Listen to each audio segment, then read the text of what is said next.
ఏ సంబంధానికైనా నమ్మకం ఉండాలి. ఇప్పుడు ఏర్పడే ప్రశ్న ఏమిటి అంటే నమ్మకం ఎవరి మీద ఉండాలని. అది మీకు అర్థం కావాలంటే ముందుగా మీకు ఇది అర్థం కావాలి. కట్టడానికి ఉపయోగపడే తాడు దృఢంగా ఎలా తయారవుతుంది? ప్రతి తాడు మూడిటితో పెనవేసుకుంటుంది. నమ్మకం విషయంలో కూడా అంతే. ఈ విధంగానే నమ్మకం కూడా ఆధారపడి ఉంటుంది. మీరు ఎవరితో నమ్మకం అనే బంధాన్ని జోడిస్తారో వాళ్ళకి మీ జీవితంలో 3 విషయాలు తెలిసుండాలి, అర్థం చేసుకోగలగాలి.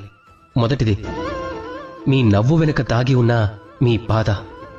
రెండవది, మీ కోపం వెనుక ఉన్న మీ ప్రేమ. ఇక మూడవది, మీ మౌనం వెనుక దాగి ఉన్న మీ మాటల అగ్నిపర్వతం, మీ నిస్సహాయత.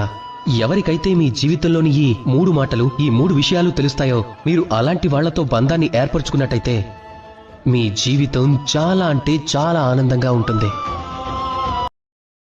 Download ShareChat.